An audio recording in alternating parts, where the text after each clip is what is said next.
since you talked about the 6 parameters, the 6 exams that you need to clear to be able to make it in Indian elections, and you said getting the caste coalition or the caste arithmetic right was key, and religion as well. How significant do you believe that this Ram temple issue is going to be, the Ayodhya issue is going to be in 2019? You know, you've now got the Supreme Court sort of setting up a constitution bench. When it will hear the matter, what comes of it, we don't know. The RSS saying you need to do it, move an ordinance. You know, is this going to resonate as significantly as the BJP imagines?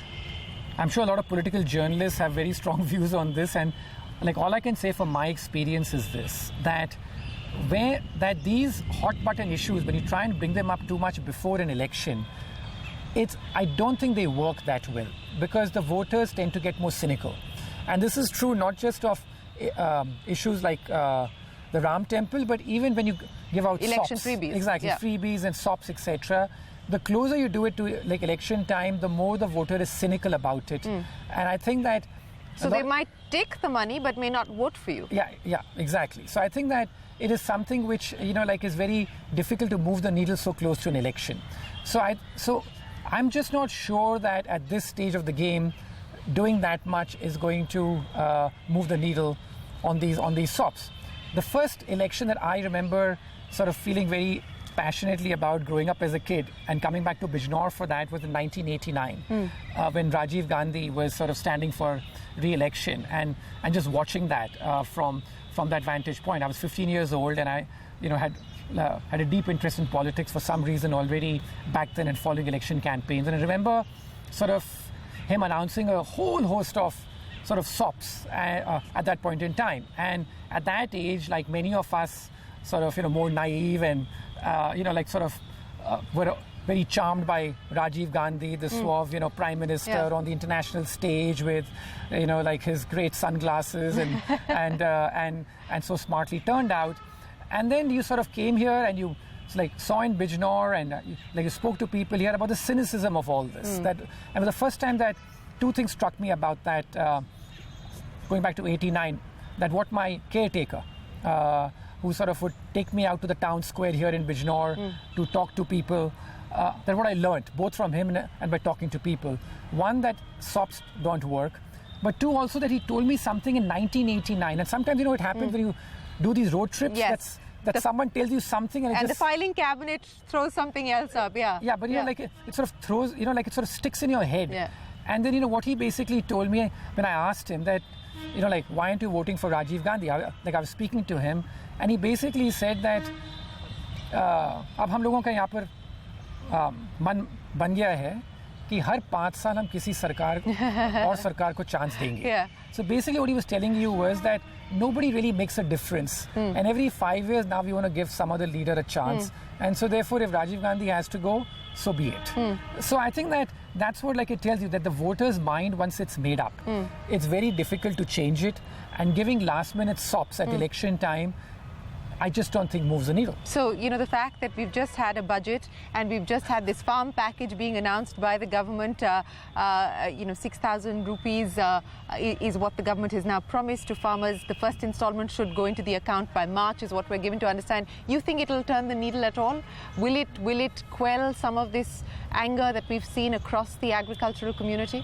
I don't think so. I think it's, you know, like it's too late. Now, I don't fault the government for doing what it's doing, because it's got to try in terms of try and do something to, you know, sort of calm these nerves. But I don't think it's going to move the needle. I think that also, you know, by the time the money actually hits the account, and this is something which I've seen here, that, and this is my entire sort of issue, which is that the state is so broken. I mean, like an anecdote I have in the book is that in 2018, when we went to Madhya Pradesh, we just happened to land up at a bank. And at this bank, we saw people complaining outside that how the checks that they were giving were just not clearing, you know, for many months. It was a state-owned bank, and the checks just weren't clearing. And he was speaking to farmers also, and they were telling us that when they go and try and claim the minimum support price from the FCI, they were just not getting that minimum support price and getting the runaround. So I think that this is where I feel that we just haven't focused enough on, that we keep launching one scheme after another, with no real accountability that how is the previous scheme done. So in fact, someone in the government gave me this fascinating statistic to say that he launched an audit to see how many schemes does the central government actually have in terms of the schemes they have or the schemes that they're assisting. And that count, believe it or not, is still going on. I'm told there are more than 1,000 schemes. Just at the central level? Yeah, just at the central level that they've counted. So you keep having this instance where it's scheme after scheme after scheme that you keep announcing in the hope that something is going to work and you feel compelled to do so. But in the end, the fact is that you end up also disappointing many people by just launching one scheme after another, because the previous people, think, hey, wait a minute. What happened to the previous scheme that you announced and what's the benefit that I got out of that? And the other lesson that we've learned from all our travels, and this is something we again found in our previous trip, was the fact that announcing a scheme for a particular segment is very dangerous. Because the moment you do that, you end up really sort of disturbing all the other constituents who feel, what about us? Yeah. So I think it was Kamal Nath or someone who told us on one of those trips back in Madhya Pradesh in 2018 that if you have to announce a scheme in India, do it for everybody. So which is why universal basic income, don't do a minimum income guarantee, which is what the Congress is doing? Yeah, in terms of the fact is that now where they have the money for this is a different issue, but if you have to do it, just do not discriminate, no matter what that means, because the moment you discriminate and you leave some people out, you've instantly created a constituency that's going to be against you. Speaking of political leaders, and you just brought up Kamal Nath as well, who of course has now sort of got a new lease of life as the Chief Minister of Madhya Pradesh. But this issue of dynasty, and that keeps coming back into the political discourse, right? I mean, Namdar versus Kamdar, and that is the political narrative that's driving. Does it matter, or has the discourse when you travel through the country changed? The way that people look at dynasts today, is it different? Do they actually see them as people with baggage, with legacy, and as poor performers? No, I think that dynasty is such an integral part of the Indian DNA that it is very hard for me to sort of imagine as to that it's going to only have a negative part in politics. Like one of the sort of facts that I quote in the book is that 2/3 of India's top 100 companies are hereditary in nature. Yeah. So in some way that they're also dynasties. Same thing in the film industry. So I think or the legal profession. Yeah, well, I don't know enough about that, but you probably do. So I think that that's the thing, that it is just such an integral part of Indian culture that to say that dynasties is a negative, I don't think is the case. Now, what I do feel is sort of resonating a bit more with the public as we travel is the fact that if you happen to be single, that I think that to sort of play up the fact that you're single sort of helps, because then you're able to make the case that I have nobody, aage na piche. Exactly. Yeah. That I'm on my own, and I think that's what Modi has tried to do. I think that's what even people like Mamata Banerjee, I remember seeing her campaign in 2016 when we went to West Bengal, and she was under a lot of fire because of the entire chit fund scam, etc., all the accusations that were flying. And her appeal to people was that, listen, I'm on my own here, and here I'm in my slippers and my white sari. Who am I going to sort of steal money for? And that sort of theme, whether it was true or not, or whether you believed it or not, resonated with the people. And this is the big cultural change also I find, like in Indian politics, that in the late 1980s we looked at it. Of all the chief ministers in India and the prime minister, obviously, they were all married. They were all sort of family-oriented people. Yeah. Now, last year we looked at it, 1/3 of all chief ministers in India were basically single. And that, I think, is the big change, that, how that has moved. And a part of that reason, and it's here true in UP as well, true with Modi as well, is trying to sell to the people the fact that if you're single, you tend to be less prone to corruption. Less prone to corruption, and also the fact that you then tend to be much more committed. That's how they tend to sell it. Now, the other thing is, as you know, the other sort of big rise has been in a lot of the single leaders, single women leaders. And this trend, I think, was really sort of pioneered by Jayalalitha. And they will, and then since then, there's been Mayawati and Mamata Banerjee and so on and so forth. Now you can argue that Jayalalitha, etc., faced a lot of allegations as far as corruption and other things were concerned. But set that aside, I think what that also tells you about how hard the sport of politics is in India. That it's a 24/7 job. Yeah. And sometimes, I think it's especially true for women leaders, it's almost impossible to have a personal life in that. And it's, in a way, it's a man's world for them also. And they're trying to sort of break that ceiling out there.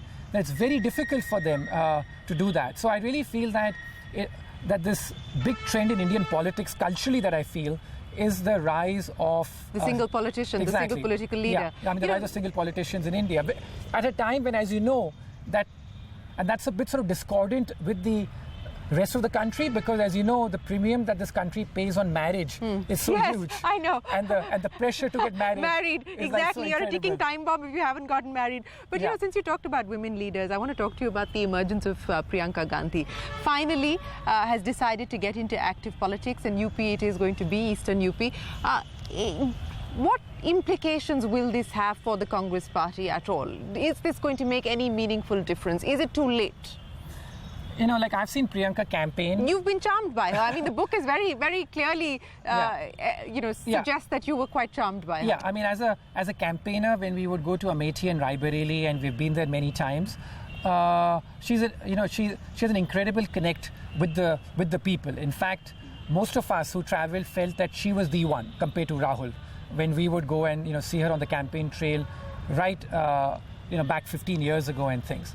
The problem in this election is the fact that I think that the caste bases are already well entrenched. And for her to really come at this stage and make a big difference to that for this election in 2019 just seems like a very tall order. Could there be a twist? Could there be a surprise? Well, I think that people ask me that, and now again this is mere speculation. I think if she really wants to make an impact, then what she has to do is to become the combined opposition candidate from a place like Varanasi. I mean, if she were to do that, I think she could make an impact, because then that would be a sort of master stroke in terms of pinning down the biggest leader to the own constituency, even if she ends up losing that. But I think that's the biggest impact she can have, according to me. But in Eastern UP itself, for her to make a big impact at this stage, I don't think is really possible, given how entrenched the caste bases are. But as I said, she is a very charming campaigner, and if she were to sort of spread her energy out, going to other states and campaigning, I think that she could resonate a lot. Like in the south of India, for example, there's still a lot. Like another fascinating sort of insight that we picked up when we were traveling, and something I mentioned in the book, is that how Indira Gandhi remains the most popular leader, most popular prime minister when people are asked to sort of vote for a prime minister. And the fact that she reminds them of Indira Gandhi, I think all that sort of plays to her advantage. So if she were to campaign across the country, I think, that could have some impact. But in Eastern UP per se, to sort of move the caste base at this stage, I think is very difficult. You said that when you saw Priyanka Gandhi 15 years ago, you thought that she was it versus Rahul Gandhi. He's seen many highs and lows. He's been feted and been put on covers and then, failed miserably. And now he's sort of seeing a return, so to speak, after the electoral results in the three crucial Hindi heartland states in December. What do you make of the kind of change that we've seen, and what would that mean for the Congress party in 2019? Well, I have to say most of us have been surprised, because I think that we met him multiple times. Starting from the first time we met him was in a hotel in Moradabad back in 2007 when we came to cover the UP election back then in 2007. And as I mentioned in the book that, we had a 2-hour interaction with him back then. And in the 2 hours, he spoke for 1 hour, 59 minutes. And he seemed very confident about every theory in the world. And immediately, it struck us that this is not going to cut it. That when you're sort of not listening that much and you're sort of speaking that much. And that pattern continued in our subsequent meetings with him.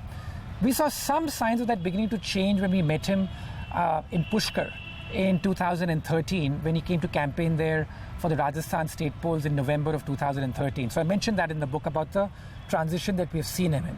So clearly there's been a big transition as far as he's concerned. And in this campaign in 2018, the resonance that he was getting from the crowd was so different compared to what we saw when we went out in 2007. So well, basically, he had no impact in 2007. In like 2007, he had no impact, and then 2009, when the Congress ended up doing well in UP, I think it sort of created this delusion that it was on account of him. Yeah, exactly, and I think that's what sort of he took it maybe to his head also, because in 2010, when we met him in Bihar, he came across as very aloof and almost arrogant, not keen to even engage with us back when we met with him in 2010 in Bihar. So I think that's as far as he's concerned, that he seems to have transformed a lot. But I don't know about how much of this current revival that we're seeing is going to translate into votes. No, more than that how much of this just has to do with the fact that some people begin to just tire of the incumbent a bit, and then they begin to see a lot of good things in whoever is on the other side. It's the tawa ka roti thing that you talk about in the book, that you shouldn't keep a roti on the tawa for too long because it'll burn. And that was a great quote by Ram Manohar Lohia, which is that sarkar tawe ki roti jaise hoti hai, usko palatते रहिए नहीं तो जल के राख हो जाएगी. And I think that sort of captured the fact that when a leader stays in power for too long, they become more arrogant. And so you need to keep sort of switching governments. Now, what that exact time should be, I don't know. But I think that's one of the things I feel about politicians in India and people who get to power. There's such a dramatic change in their attitude, which is that when you meet them at election time, especially before they've come to power, it's such a different persona. They are very charming. You will meet with them and they're sort of all, into you and stuff.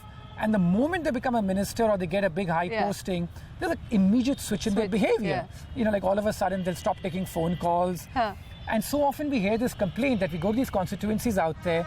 So often we hear that ever since they got elected, they've never come back. Exactly. They've never come back. Including in many of these VIP constituencies. That's right. So, they haven't come back. So you seem like such a switch. So therefore, I think that somewhere deep down, the voter also believes this, that nobody really makes that much of a difference. So change. So let's just keep changing them because otherwise they get too arrogant the longer they remain in power.